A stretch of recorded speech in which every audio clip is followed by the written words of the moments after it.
بہت زیادہ شکریہ ادا کرنا کراچی تو لے کے کشمیر تک، سندھ تو لے کے خیبر تک، سرگودا، ساہیوال، گوجرا، پورے پاکستان دے وچوں جتوں جتوں بھی دوست میرا پتہ لین واسطے آئے، میں ایک ایک دوست دا پیار کرنے والوں دا شکر گزار ہوں۔ بہت زیادہ شکریہ تھوڑا، اور بہت زیادہ معذرت خواہ انہاں کولوں کہ جڑے اندرون ملک بیرون ملک تو مینوں کالز کرتے رہے لیکن کال ریسیو نہیں ہو سکیاں، یا میسج کرتے رہے واٹس ایپ دے اوتے ڈائریکٹ انہاں دے میسجاں دا رپلائی نہیں ہویا۔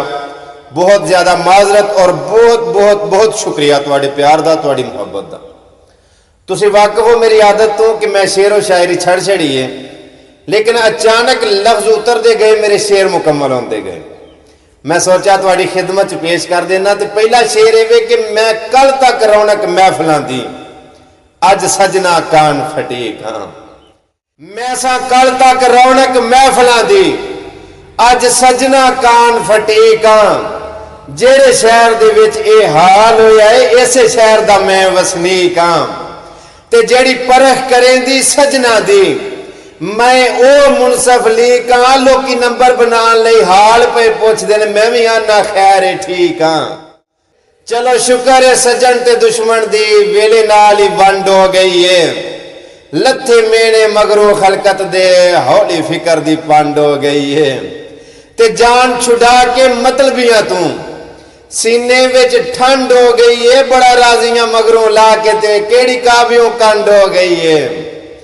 تے میری مشکل دے، اس مشکل دے آئینے وچ سجنا دے قد دس گئے نے، کیڑے مخلص کیڑے وقت گزاری پئی مشکل جد دس گئے نے۔ تے کوئی لوڑ نہیں یار وضاحتاں دی، کر چھڑے نے رد دس گئے نے، کچھ سوچ مطابق دس گئے نے، کچھ سوچ تو ود دس گئے نے۔ تے بڑا خوبصورت شعر کسی آکھنا لیا کہ جداں قسمت نمانی دے ستارے ٹھیک نہیں ہوندے، جدوں قسمت نمانی دے ستارے ٹھیک نہیں ہوندے، بڑی اوکھی گزر دیئے گزارے ٹھیک نہیں ہوندے۔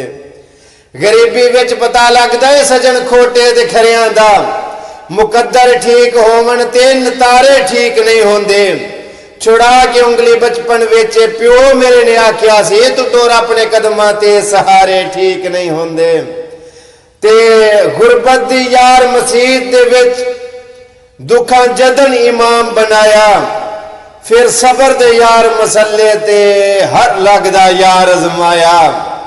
تے جدوں پڑھ کے فرض غریبی دے، پیچھا جدن سلام ولایا، خالی سنگت دی صف تے ٹوپیاں دسیاں، کوئی لگدا نظر نہ آیا۔